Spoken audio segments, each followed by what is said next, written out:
Salut, ça va? Bonsoir, Madame Papineau. Comment ça va? Bien en forme? Ça va bien? Elle a tout mon une mot, drive, hein? hein? Anne-Sophie, La toujours. poignée de main, Ouais. t'as besoin d'avoir pas de Elle est problème là avec pour le me coude, parce que le surveiller, coude va y Anne-Sophie. rester.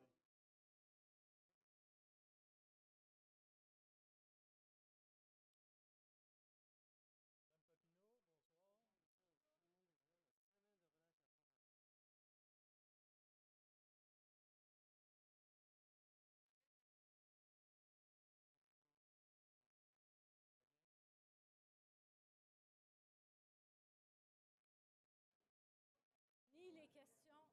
Daniel, les questions de la dernière fois.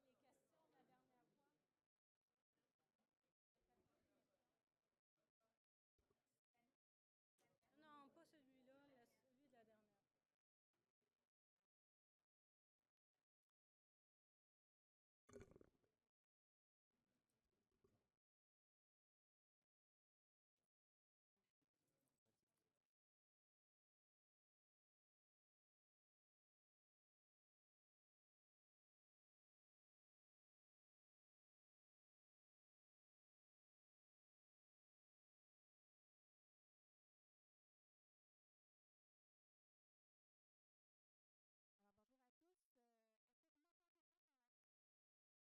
Pas si mal. Bon, Madame Papineau, je ne sais pas s'il y a moyen ou à l'arrière de lever le son.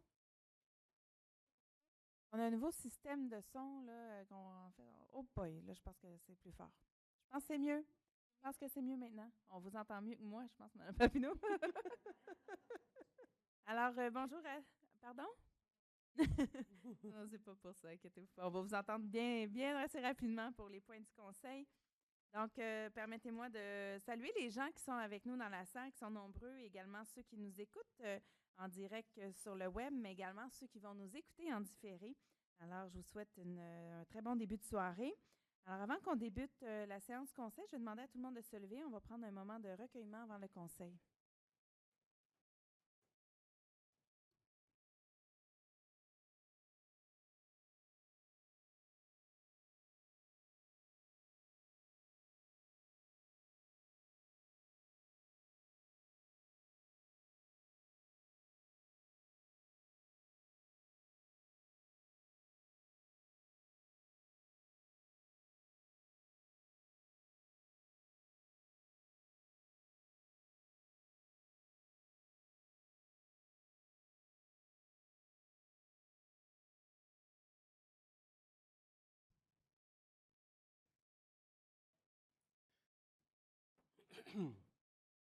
Permettez-moi de vous présenter les personnes qui m'accompagnent. Donc, à l'avant, j'ai à ma gauche la présence de Mme Renée Chantal Bellinga, qui est conseillère d'arrondissement du district Ovid-Clermont. À ma droite, la présence de M. Jean-Marc Poirier, conseiller d'arrondissement du district Marie-Clarac. Bonsoir. Également la présence de M. Abdelaksari, conseiller de ville du district Marie-Clarac. Bonsoir. Je salue également Mme Chantal Rossi, qui malheureusement n'est pas présente avec nous. Elle a eu une petite intervention aujourd'hui chirurgicale. Donc, dans ce contexte-là, on lui souhaite un prompt rétablissement et que les prochains jours lui donnent toute l'énergie pour revenir avec nous en grande forme. Également les personnes du cabinet de la mairesse et des élus. Donc, à l'arrière, nous avons la présence de François Purcell, qui est directeur de cabinet, qui est accompagné de Alain David de Jean-Noël, attaché politique, et de Robert Delbecq, attaché politique également. Au niveau du personnel administratif, à l'avant, la présence de Marie-Marthe Papineau, secrétaire d'arrondissement. Anne-Sophie Bergeron, agente de recherche. Madame Rachel Laperrière, directrice d'arrondissement. Bonsoir. Claire Vasseur, directrice de la performance du greffe et des services administratifs, ici à ma droite. Gilbert Bédard, directeur des travaux publics. Également, M. Claudel Toussaint, directeur de la culture, des sports, des loisirs et du développement social. Je l'ai vu dans la salle. Ah, voilà, il est là. Excellent. M. Jérôme Vaillancourt, directeur de l'aménagement urbain et des services aux entreprises. Et M. Daniel Bussière, chef de division relations avec les citoyens et communication. Également, nous avons la présence ce soir de M. Miguel Alston, le commandant du poste de quartier 39. Alors, avant de commencer, je vais appeler le point, en fait, pour commencer, je vais appeler le point 10.01, donc c'est l'adoption de l'ordre du jour avec des modifications. Donc, en fait, ce qu'on propose, en fait, c'est de modifier l'ordre du jour pour remettre le point 20.03 à 20.09, voilà. Donc, de les mettre tout de suite avant la période de questions pour permettre aux organismes, parce qu'on a de nombreux organismes qui sont présents avec nous ce soir, donc qu'on puisse les nommer leur contribution, la contribution qu'on fait aujourd'hui pour ces organismes-là, pour qu'ensuite ils puissent quitter. Alors, je propose l'adoption de l'ordre du jour avec ces modifications. Je propose. J'appuie. Alors, c'est proposé par M. Sari, appuyé par M. Poirier. Alors, on va poursuivre maintenant avec le 10.02, donc c'est le mot de la mairesse et des élus. Alors, permettez-moi de rendre hommage à certains citoyens et d'attirer votre attention sur quelques sujets d'actualité. Le moins qu'on puisse dire, c'est que Dame Nature est très généreuse avec nous jusqu'à présent. Au niveau de la neige, n'est-ce pas? Donc, la semaine dernière, on a reçu pas moins de 40 cm de neige en moins de 24 heures. Comme à chaque tempête, nos équipes ont travaillé très fort pour déblayer et charger toute la neige. C'est une tâche colossale et je tiens à remercier chaleureusement tous nos employés pour leurs efforts, de même que les entrepreneurs qui travaillent sur le dossier du déneigement à Montréal-Nord. Je profite également pour souligner que le déneigement, c'est une affaire d'équipe. Par exemple, tous les citoyens peuvent nous donner un bon coup de pouce aux déneigeurs, en fait, en stationnant du bon côté de la rue durant les opérations. N'oubliez donc pas de vérifier la signalisation temporaire qui annonce les périodes de chargement. Et pour vous simplifier la vie, je vous invite à télécharger l'application InfoNeige Montréal sur votre téléphone intelligent. À partir de cette application, vous allez pouvoir suivre l'état des opérations de déneigement et même programmer des alertes pour savoir à quel moment déplacer votre auto. Cela pourrait éviter des mauvaises surprises et surtout des tickets. Donc, on vous invite à downloader cette application-là. Également, à l'occasion du mois de l'histoire des Noirs, l'arrondissement de Montréal-Nord, l'organisme Un itinéraire pour tous. D'ailleurs, je salue le directeur, M. Ousseynou Ndiaye, qui est avec nous ce soir, et plusieurs organismes partenaires, dont plusieurs sont dans la salle également, ont organisé une série d'activités destinées à mettre en valeur l'importante contribution de citoyennes et citoyens des communautés noires à notre société. 9 activités sont encore à l'horaire d'ici la fin du mois, donc cinéma, lancement d'un livre, soirée interculturelle, conférences, spectacle musical, etc. Je vous invite à vous procurer le dépliant de la programmation avant de quitter. Il se trouve à la table juste là-bas, à la sortie. Et sachez que tout le monde est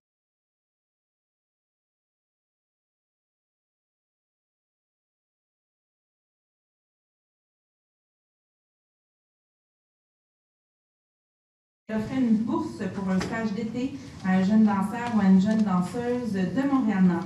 Les auditions auront lieu le 24 février à la Maison de la danse du Québec, au 48-16 rue Rivard. Les jeunes du primaire âgés de plus de 8 ans ainsi que les jeunes du secondaire et du collégial sont invités à y participer. Alors, je souhaite bonne chance à toutes et à tous. Également, j'aimerais rappeler qu'une soirée d'information publique sur l'aménagement du service rapide par bus, ou le SRB, sur le boulevard P9, aura lieu ici même dans la salle du Conseil la semaine prochaine, le 27 février à 19h. Les responsables du bureau de projet SRB P9 seront sur place pour présenter les grandes lignes du chantier et répondre aux questions. Le bureau a également mis sur pied un comité de bon voisinage pour assurer une bonne gestion des relations des résidents riverains de la zone des travaux. Quelques places sont encore disponibles si vous souhaitez vous y joindre. Je vous invite aussi à vous rendre sur le site SRB P9, donc P9 c'est PIEIX, donc .ca, pour vous inscrire à l'infolette du bureau de projet. Vous pourrez ainsi être informé rapidement des développements du chantier et des entraves à venir. Et d'ailleurs, je tiens à souligner à toutes les personnes des organismes qui sont avec nous ce soir que je vous invite fortement à être des nôtres la semaine prochaine, le 27 février. Parce que ce que vous devez savoir pour faire ça simple, c'est qu'à partir environ de la mi-mars, les dates exactes vont être partagées la semaine prochaine, les 3 voies du côté ouest de P9 sont fermées jusqu'à la neige, donc jusqu'au mois de novembre. Alors, le transit va se faire à raison de 2 ou d'une voie nord et sud. Donc, il y aura seulement 3 voies au total. Et ça, ce sera pour cette année. L'année prochaine, ce sera les 3 voies est.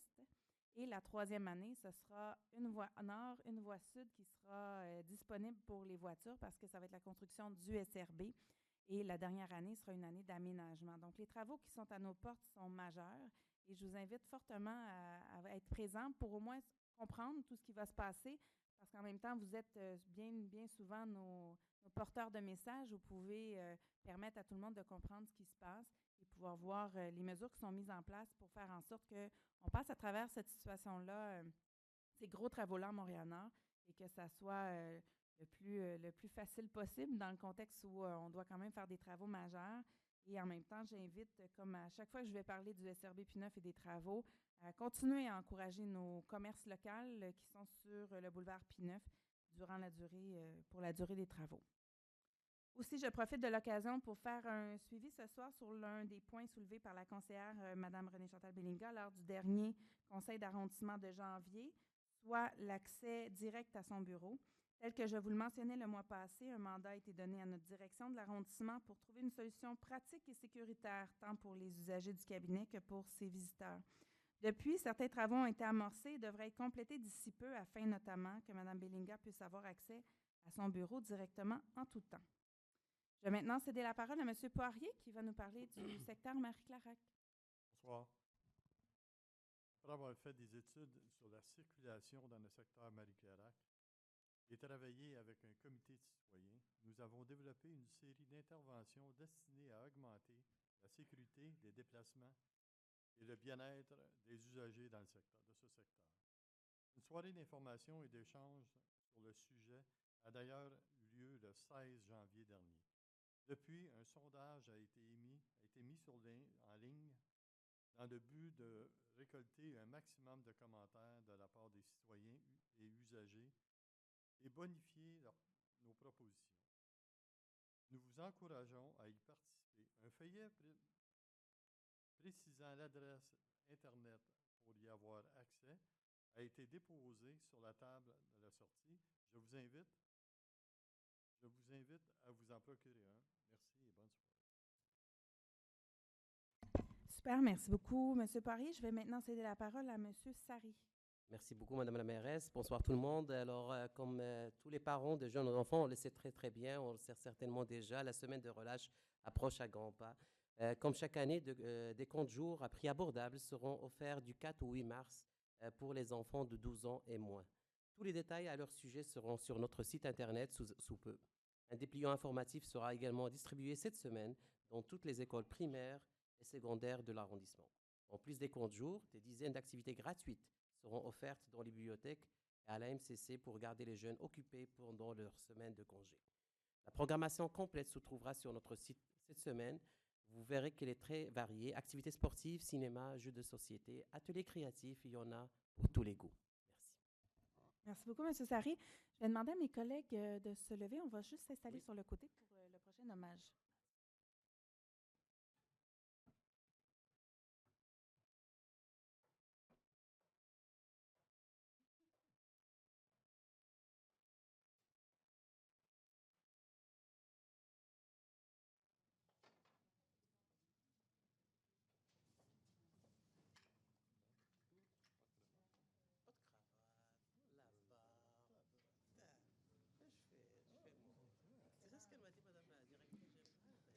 Monsieur le conseiller.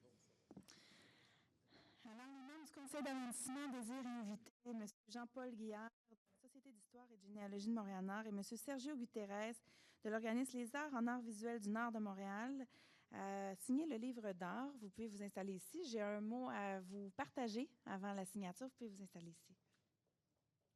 Alors, ce geste symbolique a pour but de leur rendre hommage pour l'important rayonnement qu'a apporté à l'arrondissement le projet Mon vélo raconte, réalisé dans le cadre du 375e anniversaire de Montréal et récipiendaire du prix d'histoire du gouverneur général de 2018, Excellence des programmes communautaires, remis par la Société Histoire Canada. Mon vélo raconte a réuni plus de 15 organismes de l'arrondissement et fait participer des milliers de citoyens, jeunes et moins jeunes. Le projet a été déployé sur 3 volets. Donc, tout d'abord, un parcours patrimonial en bateau sur la rivière des Prairies et en autobus le long du boulevard Gouin pendant 5 fins de semaine. 3 braderies de rue sur la rue Fleury, Charleroi et Pascal pendant 3 fins de semaine également. Et sans oublier, bien entendu, un défilé de 375 vélos allégoriques pour clôturer les festivités le 26 août 2017. Ces vélos ont été créés avec la collaboration de milliers de jeunes dans les écoles, d'aînés dans les résidences, d'artistes et de citoyens de tous âges. Bien plus que le spectacle d'un défilé unique, l'expérience a permis de resserrer des liens entre les résidents, autant dans la préparation que de la grande fête du défilé. Ce projet avait d'ailleurs été choisi par la Société du 375e comme un projet de quartier phare de cette année d'anniversaire. Je vous invite donc, messieurs, officiellement signer le livre d'or de l'arrondissement pour souligner tout cet exploit. Merci.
Pas autant de mots à dire.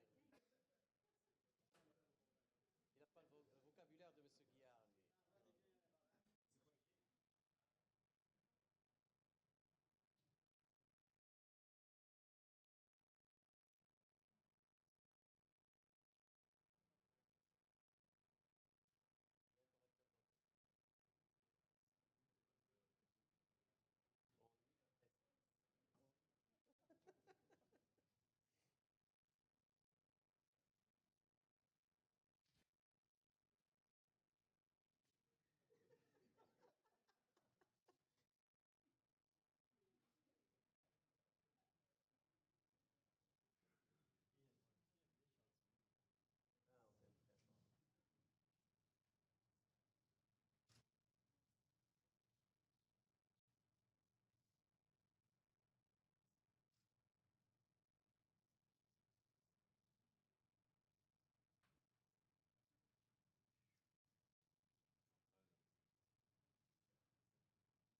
t'aime très fort.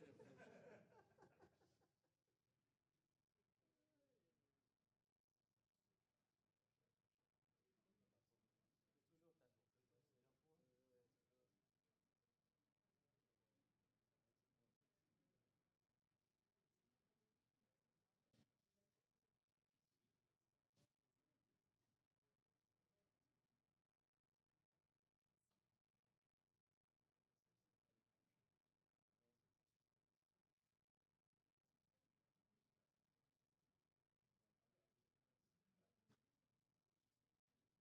Il reste deux mots. Il reste deux mots. Ben oui. C'est quand même 375.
Je vais inviter également les autres membres de l'AVNM qui sont avec nous ce soir, s'il y en a qui veulent se joindre à nous pour une photo, ou de même de la Société d'histoire.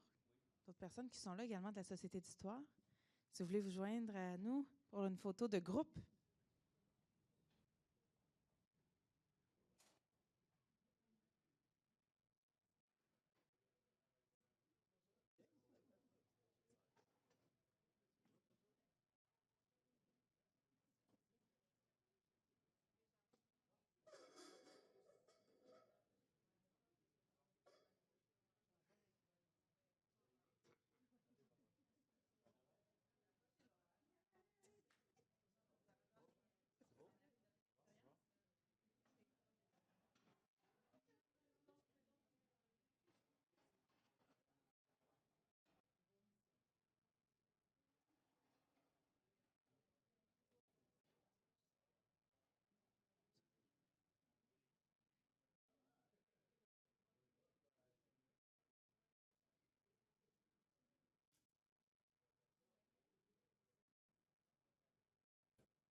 Alors, M. Guillaume m'avait demandé, avec M. Guterres, un petit moment pour adresser quelques mots. Alors, je vais lui céder la parole.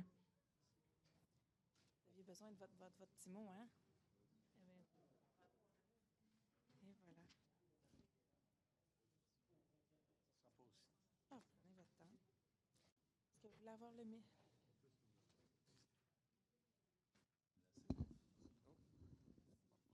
Moi, je vais chauffer le OK, merci. Madame la mairesse, mesdames et messieurs les conseillers municipaux, madame la directrice de l'arrondissement, mesdames et messieurs, membres de l'administration municipale, la Société d'histoire et de généalogie de Montréal-Nord et les artistes en art visuel du Nord de Montréal acceptent ce grand honneur au nom de tous les membres de leur société. Bien sûr, nous avons été, Sergio et moi, les chefs d'orchestre de cette grande aventure et son accomplissement a été une réussite pour tous. Mais c'est beaucoup grâce aux 15 organismes, aux centaines de bénévoles qui ont répondu à notre appel, ainsi que les milliers de citoyens de tous les âges et de toutes les origines qui ont d'une façon ou d'une autre participé à ce grand succès. Il ne faut pas oublier que ce prestigieux prix, je répète son nom, le prix d'histoire du gouverneur général pour l'excellence des produits communautaires, est le seul prix décerné dans cette catégorie en français à travers le Canada et est attribué par un jury pan-canadien. Il ne faut pas oublier non plus que la Chambre des communes, avec tous les députés du Canada et en présence du Premier ministre, nous ont félicités et ont pris la peine de mentionner chacun des noms des récipiendaires. D'ailleurs, j'en profite pour remercier M. Emmanuel Dubourg, notre député de Bourassa au fédéral, qui nous a déjà fait, il y a quelques mois, une déclaration à ce sujet, ainsi que Mme Paul Robitaille, députée de Bourassa, qui nous a réservé sa première déclaration à vie à l'Assemblée nationale du Québec. Merci à la Corporation du 375, merci à vous de l'administration municipale et à vous, nos élus de Montréal-Nord, qui ont cru en ce projet. Merci à tous ceux qui ont suivi et appuyé. Et enfin, un immense merci à tous les bénévoles et artistes de nos deux sociétés qui, de jour et de nuit, parfois, ont travaillé pour que cette grande fête communautaire soit une réussite. Merci du fond du cœur.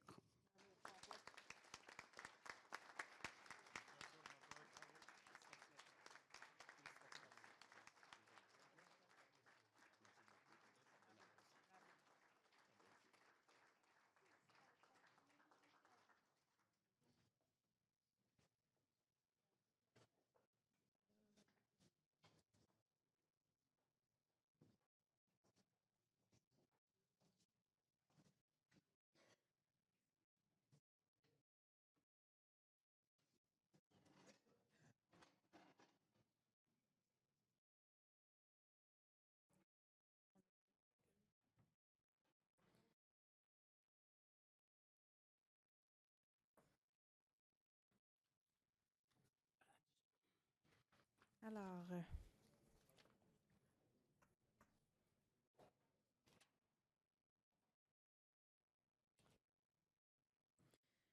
donc, tel que je l'avais annoncé en début de conseil, nous allons maintenant passer... Juste un instant. Je me retrouve dans mes papiers. Donc, je vais maintenant appeler le 20.03. On vous demande d'octroyer un contrat de service à la Corporation de développement économique et communautaire de Montréal-Nord pour un montant maximal de 2 000 taxes incluses. C'est pour la mise en place d'un programme de soutien aux commerçants pour la construction de terrasses. C'est pour le printemps et l'été 2019. On vous demande d'approuver le projet de convention intervenu entre l'arrondissement et l'organisme, ainsi qu'une contribution financière maximale de 15 000 pour l'implantation du programme. Puis, Alors, c'est proposé par M. Poirier, appuyé par M. Sari. Alors, je ne sais pas si Jean-François Gosselin est dans la salle, je ne pense pas, mais on lui transmet toutes nos salutations et on lui souhaite un bon succès pour cette deuxième année. Je tiens à le rappeler, du programme de terrasse. L'année dernière, on l'avait adopté un petit peu tard, ce qui avait permis à très peu de commerces d'en bénéficier. Alors, cette année, on revient avec une résolution beaucoup plus tôt, au mois de février, qui fait en sorte qu'on souhaite en tout cas que plusieurs commerçants puissent installer des terrasses et la subvention leur vient en aide à ce niveau-là. Maintenant, j'appelle les points 20.04 et 20.05.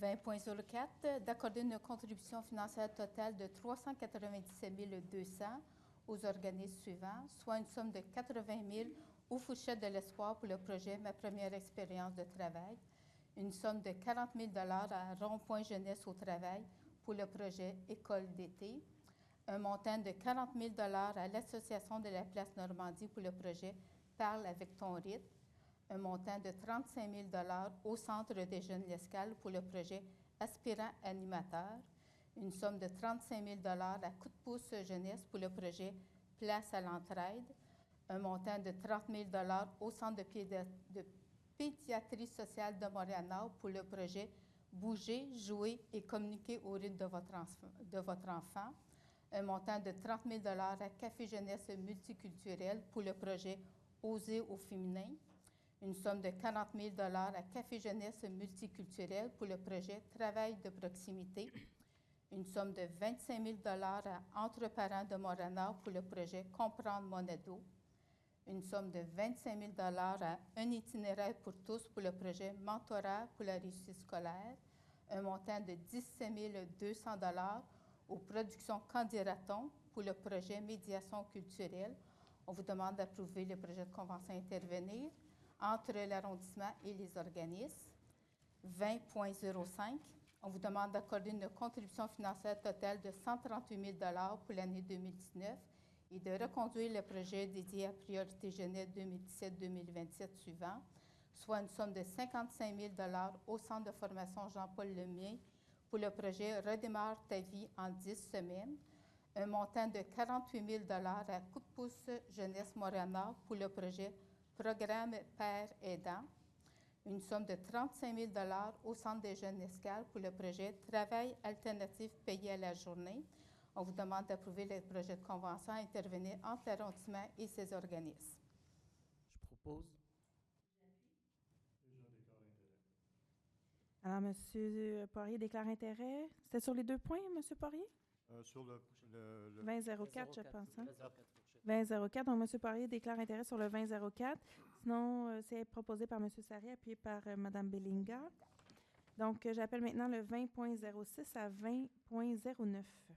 20.06, on vous demande d'accorder une contribution financière totale de 123 300 aux organismes suivants, soit une somme de 80 000 à Programme Horizon Jeunesse pour le projet Espace Jeunesse de l'Ouest, le Salon, un montant de 20 300 à l'Institut Pacifique pour le projet Temps libre l'été, une somme de 13 000 à Programme Horizon Jeunesse pour le projet Horizon du samedi, un montant de 10 000 au YMCA du Québec pour le projet Alternative à la suspension. Et le tout est dans le cadre du budget d'arrondissement dédié à la priorité jeunesse. On vous demande également d'approuver le projet de convention intervenu entre l'arrondissement et ses organismes. Le 20.07, d'accorder une contribution financière de 60 000 par année, sur une période de 3 ans, soit les années 2019, 2020 et 2021, pour un montant total de 180 000 à la table de quartier Montréal-Nord, si vous voulez la soutenir dans sa mission. Et on vous demande également d'approuver le projet de convention intervenant entre l'arrondissement et l'organisme. 20.08, d'autoriser une dépense de 35 000 pour l'année 2019 afin d'assurer la mise en œuvre du protocole d'entente et d'approuver la modification à l'annexe 1 qui concerne la gestion des locaux communautaires de la maison culturelle et communautaire. C'est une entente qui est intervenue entre l'arrondissement et un itinéraire pour tous. Et le dernier, le 20.09, d'accorder une contribution financière de 25 000 pour l'année 2019 à la table de concertation jeunesse de Montréal-Nord et de reconduire le projet soutien à la table de concertation jeunesse et d'approuver également le projet de convention intervenant entre l'arrondissement et l'organisme. Je propose. J'appuie. Alors, c'est proposé par M. Poirier, appuyé par M. Sari. Alors, la majorité de ces projets-là, en fait, on parle d'un montant total de 680 000 qu'on a adopté ce soir. En fait, ça fait partie du plan d'action collectif de Montréal-Nord Priorité Jeunesse. Alors, c'est un plan qui œuvre, entre autres, pour l'épanouissement des jeunes de Montréal-Nord de 0 à 29 ans. Et dans le fond, on parle d'une mobilisation quand même exceptionnelle de nombreux partenaires communautaires, gouvernementaux, institutionnels, mais aussi privés. Et ce soir, on a plusieurs organismes qui sont parmi nous. Et je sais à quel point les montants qu'on donne ce soir, qu'on vous donne en fait pour faire votre travail, vont faire une différence dans le milieu et que plusieurs de ces montants vont devenir des leviers pour vous permettre d'aller chercher d'autres sommes ailleurs. Alors, l'enveloppe de 680 000 qui vient d'être confirmée sera partagée. En fait, c'est entre 19 organismes, enfance, famille et jeunesse, partenaires de priorité jeunesse. Ce financement provient de fonds propres de l'arrondissement à la hauteur de 286 000 ainsi que de l'entente de la Ville de Montréal et du ministère du Travail, de l'Emploi et de la Solidarité sociale sur la gestion du Fonds québécois d'initiative sociale Alliance pour la solidarité. Ces fonds permettront le maintien de différents programmes et projets qui ont déjà démontré leurs effets positifs auprès des jeunes lors de la première année de réalisation du plan d'action. En plus du financement accordé aujourd'hui, d'autres sommes seront octroyées ultérieurement à d'autres projets du plan d'action collectif. Les détails seront précisés lors d'annonces qui seront faites au cours des prochaines semaines. Alors ce soir, je tiens à remercier tous nos partenaires qui sont avec nous ce soir, avec qui j'ai eu la chance d'échanger quelques minutes avant le début du conseil. Merci de vous être déplacés et merci d'avoir vécu ce moment de conseil avec nous qui vous permet de comprendre que dans le fond, on vous soutient de façon importante et on continue de le faire encore une fois cette année pour faire une différence chez nos jeunes, faire une différence sur toute une génération de jeunes, comme Mme Laperrière le dit souvent, et faire en sorte qu'on puisse faire que les jeunes de Montréal-Nord aient autant de choix, autant de possibilités, autant de tout finalement que de tous les jeunes qui sont à Montréal et ailleurs au Québec. Alors, merci pour votre travail précieux et je vous souhaite un très bon succès. Alors, je ne sais pas s'il y avait des collègues qui voulaient partager un mot, ça va? Donc, en fait, s'il y en a qui souhaitent quitter, c'est le bon moment parce qu'on va passer tout de suite après à la période de questions. Alors, ceux qui souhaitent quitter, sentez-vous bien à l'aise de le faire. On va prendre une petite pause de 2 minutes.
veulent quitter, d'aller de l'autre côté de la porte, si possible, pour qu'on puisse poursuivre le conseil. Donc, comme je l'annonçais, on est maintenant rendu à la... Juste un instant. Donc, je vais attendre que mes collègues soient installés.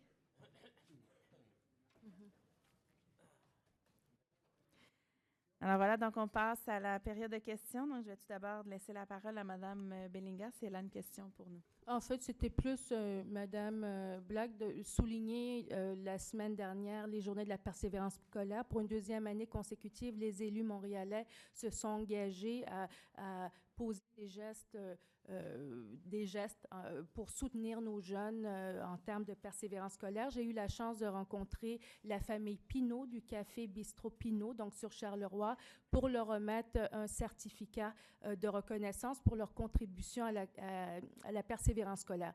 C'est évident que c'est un commerce. De prime abord, on ne s'imagine pas que leurs gestes peut avoir un impact sur nos jeunes, mais la famille Pinault m'a à plusieurs reprises sollicité pour justement trouver des alternatives aux enjeux de circulation autour de l'école. Ils m'ont demandé de poser des gestes auprès du comité de circulation. Ils sont très, très engagés dans notre communauté et aussi, à chaque fois que je passe, ils saluent les parents, ils saluent les professeurs, ils s'engagent en fait dans la communauté. J'ai trouvé donc qu'il était très, très important de souligner leur contribution. Je tiens également à souligner le travail de l'ensemble de nos organismes jeunesse, que ce soit Horizon Jeunesse, que ce soit un itinéraire pour tous, Coup de pouce jeunesse, également plusieurs autres qui contribuent à chaque jour à travers l'aide aux devoirs, mais également à travers l'accompagnement qu'ils donnent aux jeunes par une écoute, par un geste attentif, par un accompagnement auprès des familles. Ils encouragent donc nos jeunes à continuer à persévérer. Donc, je tiens à les saluer, puis les saluer au nom de mes collègues également. Merci. Également, on va les saluer également de notre part. On est des bons clients.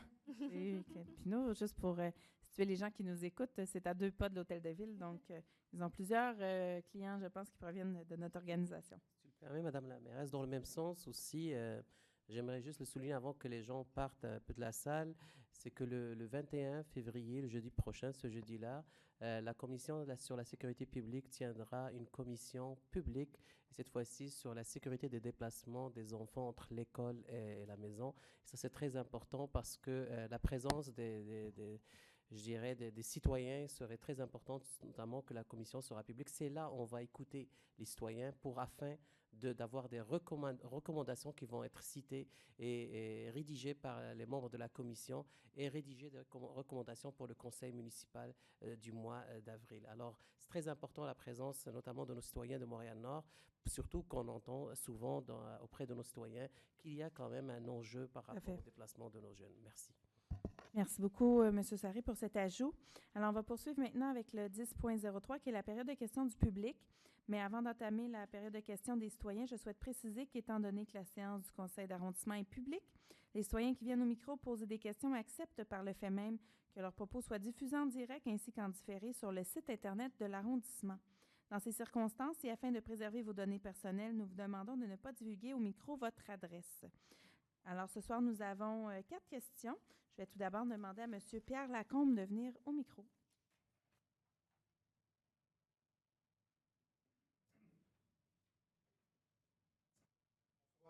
Bonsoir, M. Lacombe. Mon intervention porte sur la problématique de la circulation et du stationnement autour du complexe Marie-Clarac. Alors, avant de commencer, j'aimerais remercier Mme Marie-Marthe Papineau, secrétaire de l'arrondissement, pour sa diligence à nous avoir fait parvenir les 2 documents que nous demandions là, suite à une demande d'accès à l'information. Les 2 documents, c'est l'enquête de la circulation faite dans notre quartier, faite par une firme, et le rapport de la séance de consultation du 16 janvier dernier. Alors, merci, madame. Suite aux 2 rapports qui nous sont parvenus, quelques citoyens du quartier, de notre quartier, si je le cherche à le décrire, qui va de Saint-Michel à Garon, À peu près. Neuf-Garon, Henri Bourassa-Gouin, ont étudié le document.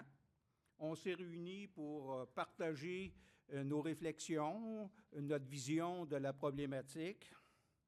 Et après quelques heures de discussion, on est arrivé au constat suivant.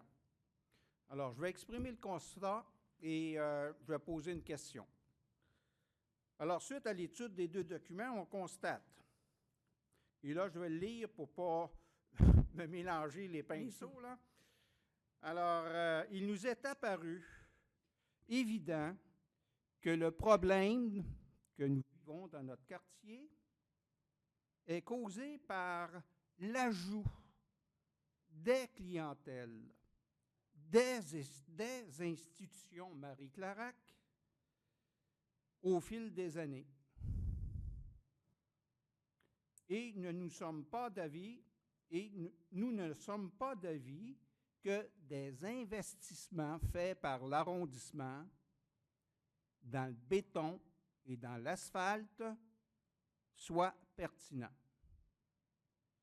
Je vais vous demander d'arriver Des rapidement solutions, à votre... oui, j'arrive. C'est ça, rapidement, M. Lacombe. Des solutions devraient plutôt venir des institutions du complexe Marie-Clarac. Ma question, avez-vous reçu des solutions de la part des institutions Marie-Clarac?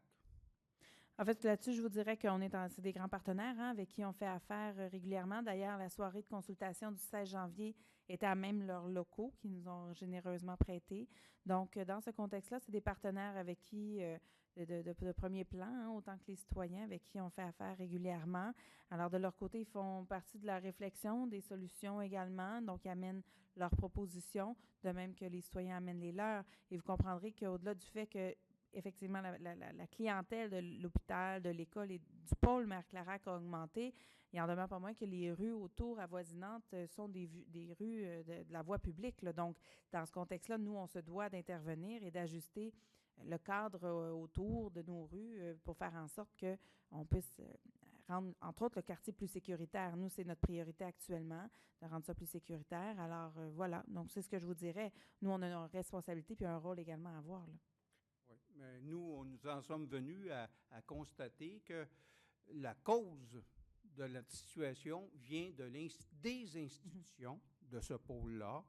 Et il me semble que ça appartiendrait prioritairement à ces institutions de trouver des solutions. Oui. En même temps, Alors, je vous entends, M. Lacombe, puis je vous dirais que de notre côté, nous, on a une responsabilité de tout ce qui est de la voie publique. Donc, on a une responsabilité également de mettre des mesures en place pour atténuer la circulation, que ce soit dans ce secteur-là ou dans d'autres secteurs. On en parlait un peu plus tôt, les travaux de P9 vont arriver. Il va y avoir probablement des impacts sur les rues avoisinantes. Donc, nous, il faut intervenir dans ces temps-là. Alors, ça fait partie de notre responsabilité et on fait ça avec nos différents partenaires. On a commencé une réflexion, Madame la mairesse, dans notre quartier avec quelques citoyens. On n'envisage pas de pérenniser notre comité ad hoc, mais il nous semble que l'institution, de par sa présence depuis plusieurs décennies à l'intérieur de notre quartier, devrait se pencher plus et non pas refiler la problématique et les investissements en termes de dizaines de milliers de dollars. On comprend bien. Monsieur Lacombe, vous avez posé vos deux questions. Merci. On vous remercie pour vos différents commentaires. J'inviterai maintenant M. Robert Guilbeault à venir au micro.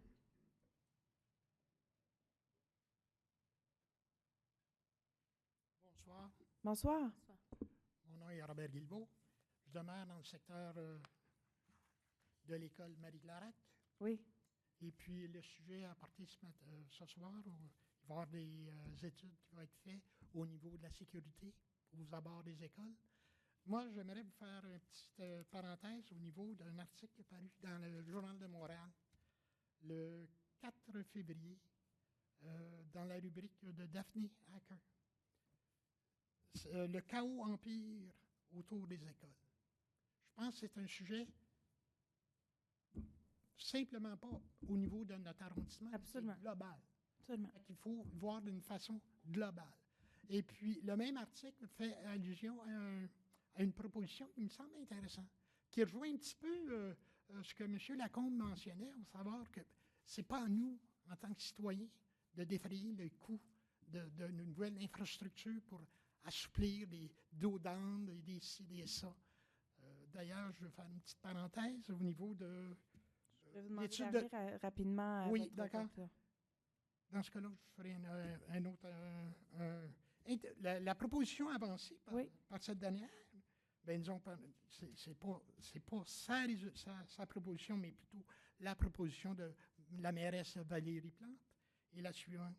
L'an dernier, l'administration Valérie Plante s'est dite ouverte à l'idée d'interdire les voitures autour de certaines zones scolaires. Je pense qu'au départ, là, ça rejoint un petit peu l'idée.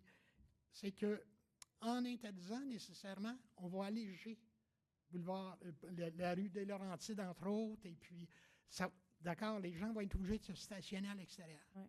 Alors, la question, en fait, c'était votre question? La question, est-ce qu'on ne pourrait pas envisager cette avenue-là pour, justement, faire en sorte d'alléger? Enfin, la question est posée. Je vais demander à mon collègue, M. Sari, qui est vice-président de la Commission de la sécurité publique, de pouvoir vous répondre. Ben, écoutez, la question est très pertinente, encore une fois, par rapport à ce qu'on appelle la zone scolaire. La définition de la zone scolaire, quand même, encore une fois, c'est très large, c'est pas juste à côté de l'école. Et en ayant des discussions avec le service de police de la Ville de Montréal, parfois, ce qu'on nous dit, ça c'est très important à retenir, ce sont parfois les parents d'élèves qui peuvent être qui peuvent créer des problèmes de circulation, ou plutôt des enjeux de circulation moins sécuritaires. Alors ça, c'est déjà très important à retenir. Ce n'est pas des gens qui circulent dans des zones scolaires, mais plutôt les parents qui ramènent leurs enfants, qui viennent les chercher aux abords des écoles, qui peuvent être un problème. Deuxième élément, qui est très important, si on parle de l'arrondissement, parce qu'on est dans un conseil quand même d'arrondissement de Montréal-Nord, moi j'ai soulevé la question par rapport à la présence des brigadiers scolaires. Et ce qu'on nous a dit, ce qu'on m'a répondu par rapport à Montréal-Nord, c'est qu'il n'y a pas eu beaucoup de demandes, ou plutôt pas de demandes, d'ajout de brigadiers scolaires dans la zone, ni Marie-Clarac, ni Ovid-Clermont. Et ça m'a un peu surpris, sachant que juste à côté de Charleroi, et Mme Bellingal l'a souligné tout à l'heure, juste à côté du restaurant Pinot, on a un enjeu quand même assez important. Alors ces éléments-là, je pense, à mon avis, à interdire la circulation, ce sont les parents qui viennent chercher leurs enfants, ce sont les parents qui viennent déposer leurs enfants. Comment on peut leur interdire de déposer leurs enfants à l'école, sachant qu'ils s'en vont par la suite au travail? Alors, c'est pour moi, la proposition elle-même, elle a été soulevée, nous aussi au service de police, mais comme les policiers nous disent, c'est parfois les parents eux-mêmes qui peuvent être vraiment problématiques. C'est sans issue, en fait. En fait, je vous dirais qu'il y a des réflexions qui se font. D'ailleurs, la consultation cette semaine qui va avoir lieu à l'Hôtel de Ville va permettre, entre autres, de pouvoir trouver des pistes de solutions. Et de notre côté, bien, le secteur Marie-Clarac, comme je le disais un peu plus tôt, l'importance pour nous, pour tous les élus ici, c'est que surtout la sécurité, avant même la fluidité, on est à la sécurité, faire en sorte que les élèves puissent se rendre à l'école de façon sécuritaire, que tous les alentours, qu'on soit piétons, cyclistes, en automobile, à ce moment-là, que tout le monde soit correct. Alors voilà, c'est ce qui répond. Il y avait une deuxième question? Je ne sais pas si vous pouvez peut-être prendre ça en considération, l'interdiction dans la zone scolaire. Je crois que c'est une avenue, une bonne piste de Je peux envoyer votre message sans problème. Je peux envoyer votre message le jour de la commission. Vous pouvez être présent aussi le 21 à l'Hôtel de Ville à 18h30. Les premières questions qu'on prend, ce sont les questions du public. Et vous faites partie du public, vous pouvez poser cette question directement à la fois au service de police, à la fois aux gens de la ville et bien évidemment à la commission de la sécurité publique. Vous pouvez proposer cette avenue. Alors encore une fois, vous êtes le bienvenu. Sinon, si vous n'êtes pas là, je peux acheminer votre demande par écrit directement à la commission. Puis je me pose une dernière petite question. Rapidement. C'est de savoir le nombre d'élèves qui proviennent de Montréal-Nord qui vont à Marie-Clarac versus les autres. Ça, les gens de l'école pourraient vous le dire probablement. Une demande d'accès c'est ça. Une demande d'accès à l'information à l'école ils vont vous le dire. Pourrait vraiment régler ça. Je vais vous laisser une copie de l'article. Parfait, vous pouvez la déposer à Mme Papineau, elle va pouvoir vous nous le remettre. Merci. Je vais maintenant demander à M. Paul Champagne de venir au micro.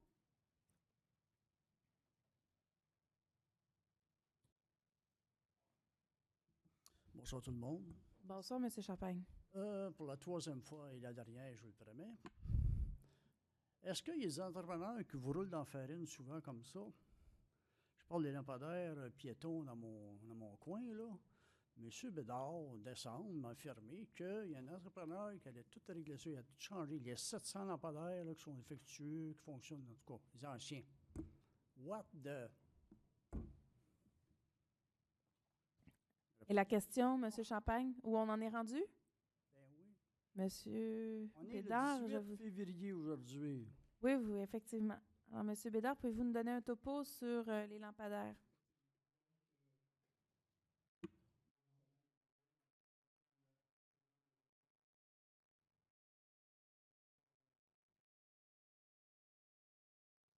Ce qui est arrivé, c'est que le contrat est donné par la Ville-Centre.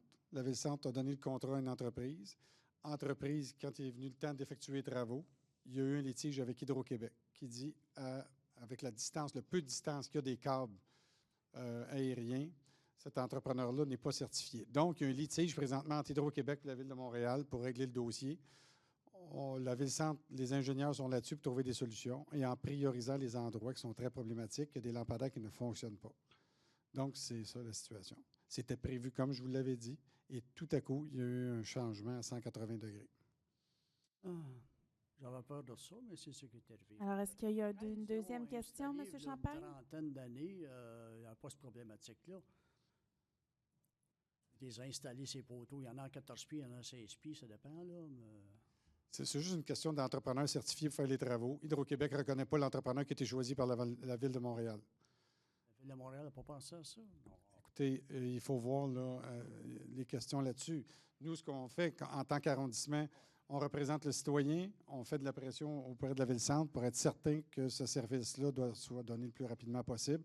On va tenir au courant le conseil aussitôt qu'on a des développements. On devrait en avoir cette semaine, la semaine prochaine. C'est quoi le plan de match? C'est quoi le nouvel échéancier? Parce qu'Hydro-Québec va faire eux-mêmes certains travaux, OK, pour accélérer pour ceux qui n'ont pas d'électricité présentement, qui n'ont pas de lumière là, fonctionnelle. Alors, merci, M. Champagne, pour votre question. Je vais vous inviter à échanger avec M. Bédard après le conseil. Je reviens plus là-dessus.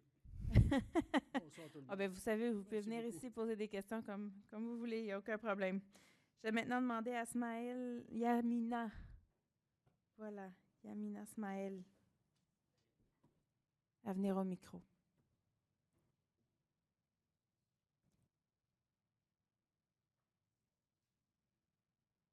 Bonjour tout le monde. Bonsoir, je vais demander de vous approcher du micro. On s'est déjà vu au parc, on a parlé du stationnement. J'habite donc au cours Charleroi. Il y a un problème de stationnement là-bas.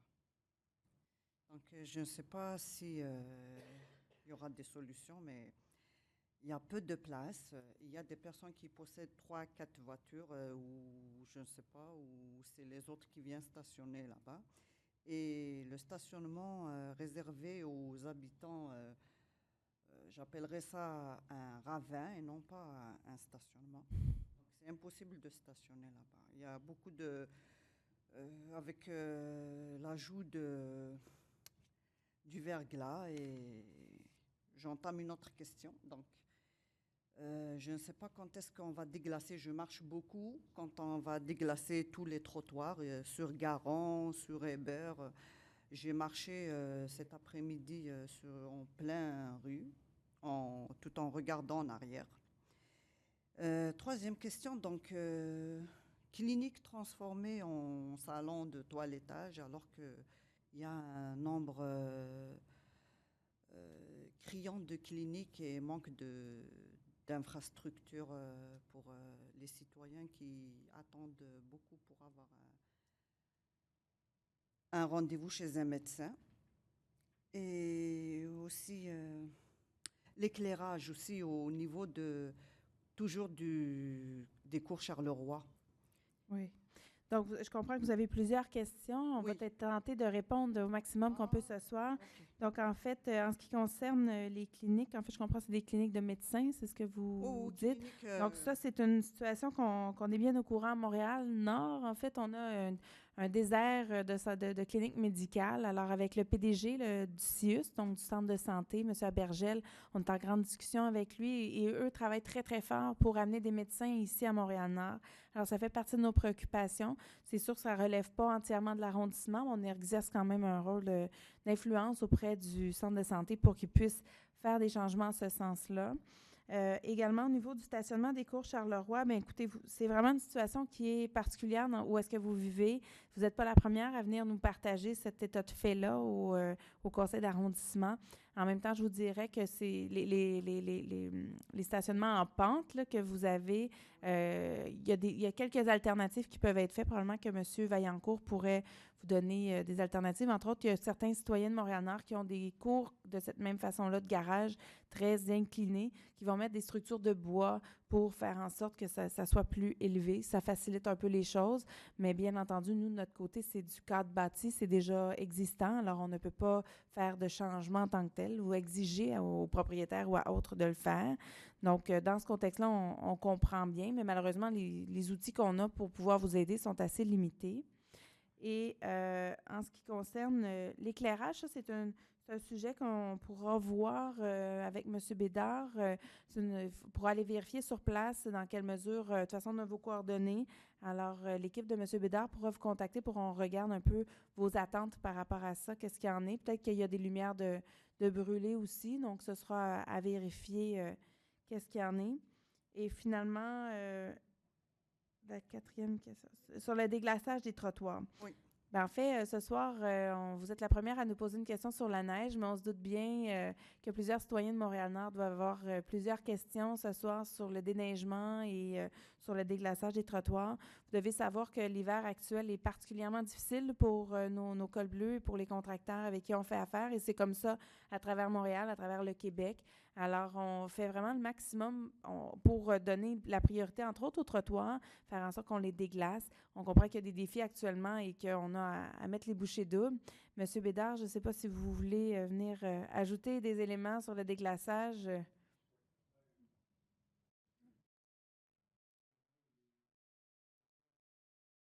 Exceptionnel. Moi, en 30 ans, c'est l'hiver que le plus, mis à part, là, évidemment, la crise du verglas, là, c'est l'hiver le plus difficile, où on a le plus de difficulté à entretenir les trottoirs. On sort environ, on fait 30 sorties sur les trottoirs par hiver. On en a fait 31 jusqu'à maintenant. L'hiver est loin d'être terminé. Quand on a redécoupé le territoire de l'arrondissement, on avait en chargement, là, on avait on avait 5 territoires. Maintenant, on en a 7. Donc, on est plus actif, imaginez-vous. Et on sortait maximum 8 appareils sur les trottoirs en simultané. On en sort 17 en simultané maintenant. Ça vous donne une idée? Imaginez-vous dans quel état on serait. L'état des trottoirs présentement, c'est très difficile. Les côtés qui ont été chargés, qui ont eu l'enlèvement de la neige, ça va, on s'entend, d'une qualité passable, je dirais. Okay? Le côté qui n'a pas été chargé, très difficile, pas capable de prendre le contrôle avec un petit appareil de type bombardier, comme vous voyez. Donc, les prochaines journées, donc cette nuit, demain, ces côtés-là vont être chargés et ça va être accessible et plus sécuritaire, surtout pour le citoyen. Mais c'est un hiver vraiment où on a eu des périodes et les changements climatiques importants. Tempête de neige, verglas, pluie, redoux. Après ça, ça redescend de 10 à 15 degrés dans 12 heures. C'est exceptionnel. Comme ça, tout l'hiver en zigzag. On voit carrément les changements climatiques tout au long de l'hiver. Nos équipes sont à pied d'œuvre depuis le début janvier. Je peux vous dire, ça fait environ 45 jours qui sont là, jour et nuit, sauf pour les journées de repos selon la loi 430. On devrait rétablir la situation le plus rapidement possible. Mais cette épaisse couche de glace-là, là, qui est là depuis le fin novembre, est collée. Elle va être très difficile à enlever. On attend un redoux quelconque là, pour essayer de déglacer ça le plus possible. Merci. Alors voilà, donc merci beaucoup pour vos questions, Madame. Alors, c'est ce qui met fin à la période de questions. Donc, je vais maintenant poursuivre, en fait, le conseil régulier. Donc, je vais appeler le point 10.04 à 10.06. On demande, en 10.04, on demande d'approuver le procès-verbal de la séance ordinaire du Conseil qui s'est tenue le 21 janvier. 10.05, d'approuver et de déposer aux archives le procès-verbal de la réunion du Comité consultatif d'urbanisme qui s'est tenue le 22 janvier. Et le 10.06, de déposer aux archives le procès-verbal de la réunion du Comité de démolition qui s'est tenue le 22 janvier. Je propose. J'appuie. Proposé par M. Poirier, appuyé par M. Sarré. J'appelle maintenant le 12.01. On demande d'approuver l'encadrement administratif qui concerne les permis temporaires de circulation et de stationnement dans les parcs. Je propose. J'appuie. Proposé par M. Sarré, appuyé par M. Poirier. Maintenant, le 15.01. De déposer une déclaration d'appui aux journées de la persévérance scolaire 2019. Je propose. J'appuie. Donc, c'est proposé par M. Sarré, appuyé par Mme Bellinga. Alors, je vais vous lire la proclamation, voilà, la déclaration. Alors, attendu que la campagne sur les journées de la persévérance scolaire regroupant plusieurs partenaires se tiendra du 11 au 15 février 2019, donc ça a eu lieu la semaine dernière, et que ces journées se veulent un temps fort dans l'année témoignant de la mobilisation autour de la persévérance scolaire. Attendu que la persévérance scolaire et la réussite scolaire font partie des préoccupations des élus municipaux, particulièrement ceux de l'arrondissement de Montréal-Nord. Attendu que les municipalités ont les compétences et les pouvoirs pour influencer directement la qualité de vie des élèves et du même coup permettre à ces derniers de développer leur plein potentiel. Attendu que les élus municipaux collaborent aux efforts de la collectivité montréalaise en matière de sensibilisation à la réussite éducative, entre autres à travers le comité Réseau Réussite, les élus s'engagent, voilà, de Concertation Montréal.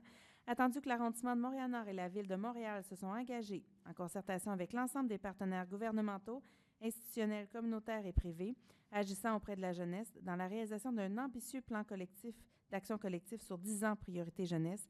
Attendu que Priorité Jeunesse vise à atteindre les objectifs suivants, soit de réduire les disparités entre les jeunes de Montréal-Nord et ceux de Montréal, accompagner les jeunes dans leur passage de l'enfance à l'âge adulte et de les soutenir dans leur parcours vers l'autonomie personnelle, sociale, citoyenne et économique, offrir aux jeunes des milieux de vie et des environnements stimulants sains, pacifiques et sécuritaires et ouverts, favoriser des approches d'inclusion et d'intégration socio-économique de tous les jeunes, notamment ceux issus des groupes ethnoculturels et des minorités visibles, et aider et soutenir les jeunes dans leur apprentissage, leur initiative et leur projet de vie, et qu'un des 3 axes d'intervention vise à favoriser la maturité, la persévérance scolaire et la réussite éducative.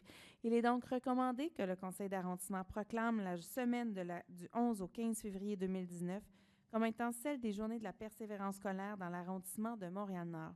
Que le conseil d'arrondissement appuie cette campagne et l'ensemble des partenaires mobilisés autour de la lutte au décrochage, dont les acteurs des milieux de l'éducation, des parents, de la politique, du communautaire, du développement, de la santé et de la recherche, des médias et des affaires, et de faire parvenir une copie de cette résolution au comité Réussite éducative. Les élus s'engagent de Concertation Montréal.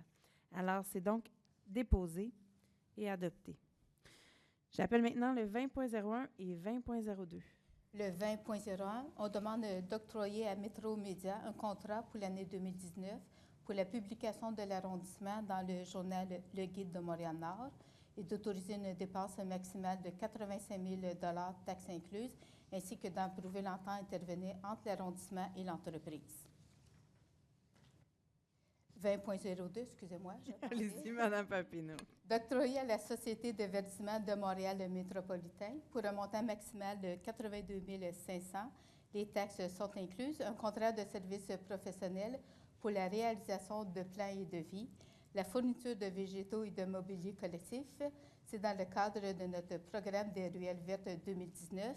C'est pour une durée d'1 an et on vous demande d'approuver le projet de convention à intervenir entre l'arrondissement et l'organisme. Je propose. J'appuie. Proposé par M. Sarré, appuyé par M. Poirier. D'ailleurs, je tiens à saluer la présence de Julie Demers de l'Éco-Quartier Éco-Nord qui est avec nous ce soir, qui travaille de pair avec la Sauverdi, entre autres, dans la réalisation de nos programmes de ruelles vertes. Donc, j'appelle maintenant le 2010.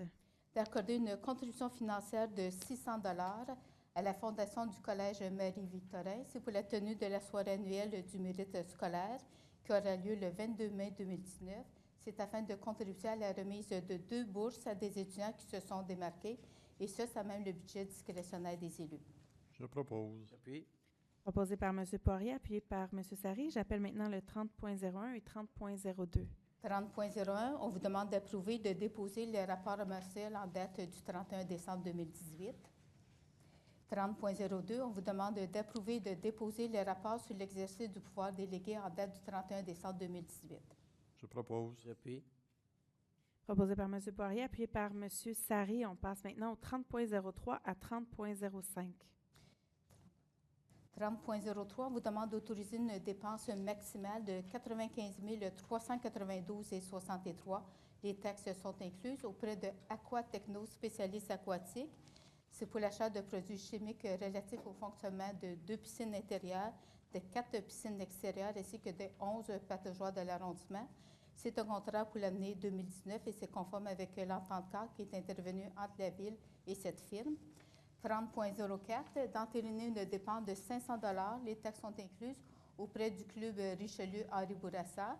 C'était pour l'achat d'un espace publicitaire dans le programme de la soirée Fine Cuisine qui a eu lieu le 19 janvier 2019, et ça, c'est même le budget discrétionnaire des élus. Et le 30.05, d'approuver une dépense de 325 $, les taxes sont incluses, auprès du club Circolo Ricreativo San Nicandrisi Inc. C'était pour l'achat d'un espace publicitaire dans le livre commémoratif du 50e anniversaire de sa fondation, qui a eu lieu le 17 mars 2019, et ça, c'est même le budget discrétionnaire des élus. Je propose. J'appuie. Madame la mairesse, ayant un doute, je déclare intérêt au 3003. 30.03, oui, effectivement. Aquatechno. Donc, Mme Bellinga déclare intérêt au 30.03. C'est proposé par M. Sari, appuyé par M. Poirier. J'appelle maintenant le 30.06. 30.06, de reconduire la reconnaissance ainsi que le soutien pour la période de février 2019 à janvier 2022 au Centre de la petite enfance de Montréal-Nord à titre de partenaire privé. Je propose. J'appuie. C'est proposé par M. Poirier, appuyé par Mme Bellinga. Maintenant, en fait, le point 30.07, c'est un point qu'on va laisser sur la table. Donc, on ne traitera pas ce soir.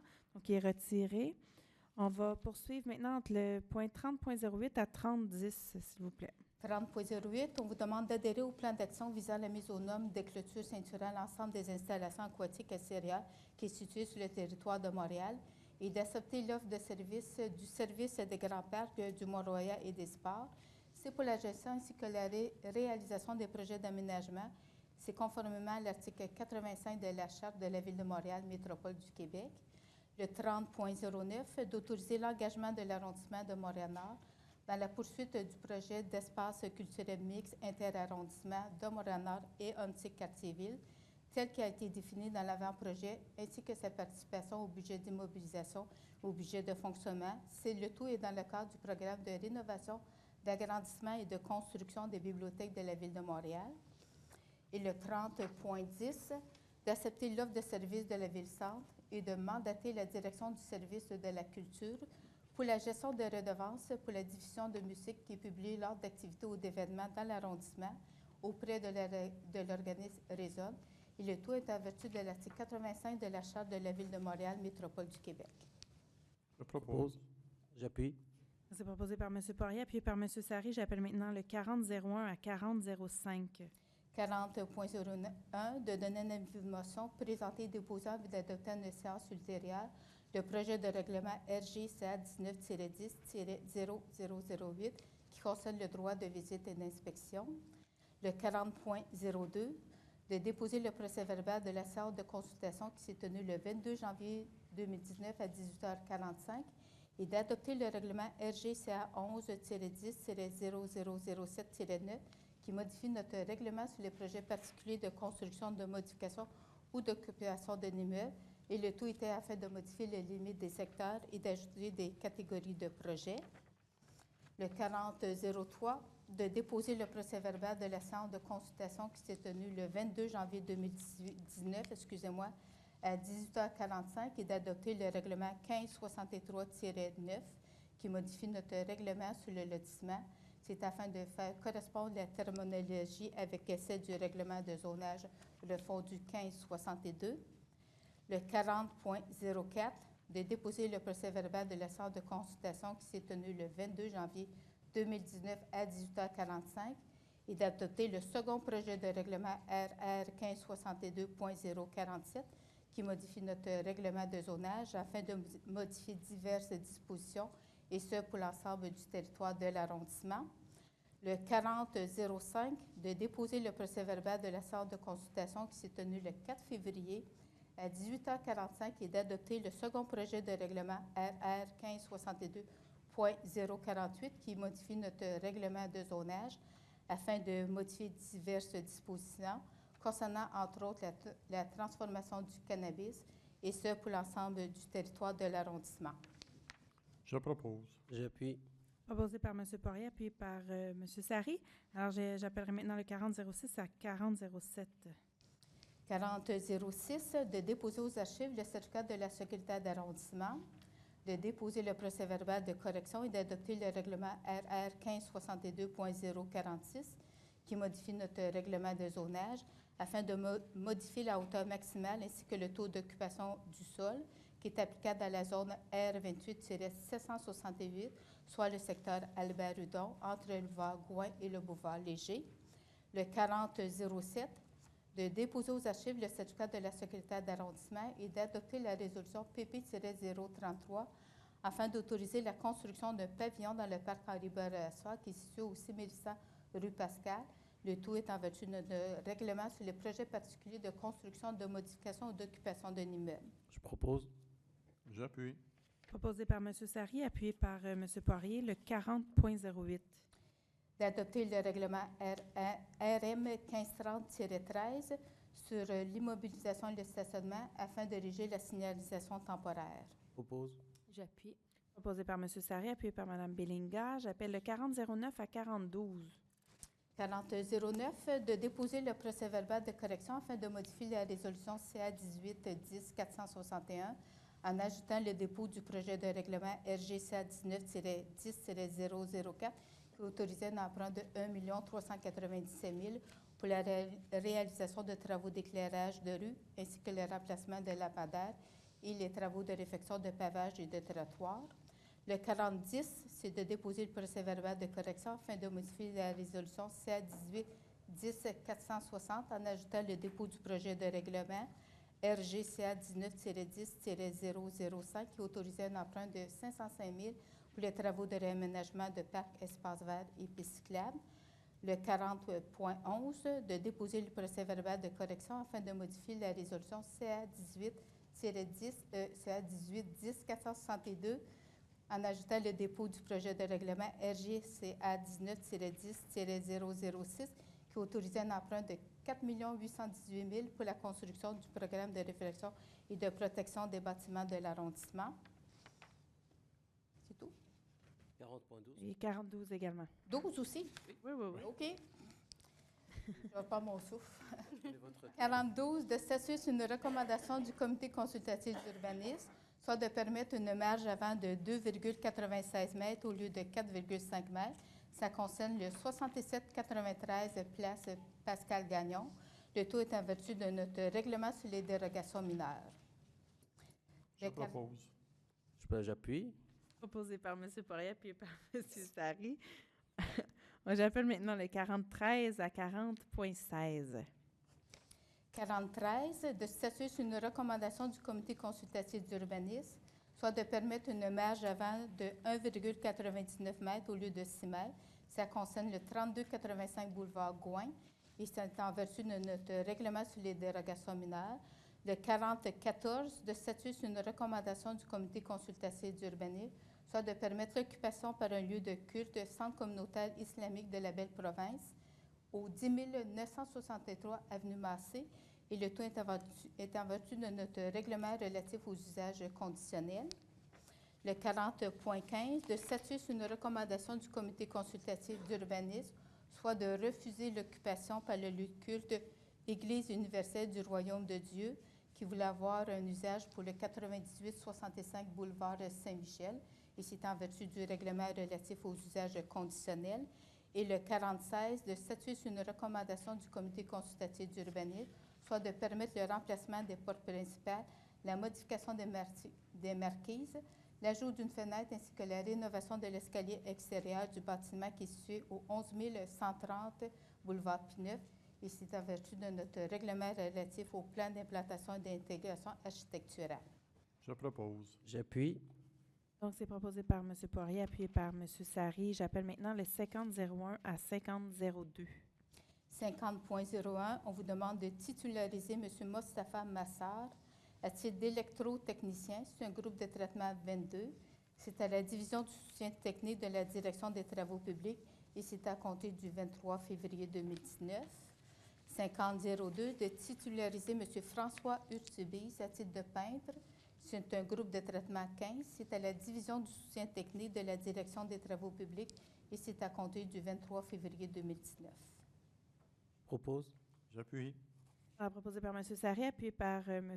Poirier. Donc, pour ce qui est des travaux publics, pour M. Mostafa Massar, M. Bédard, on va vous... Et également pour François Urtubis, vous demander de leur transmettre nos félicitations.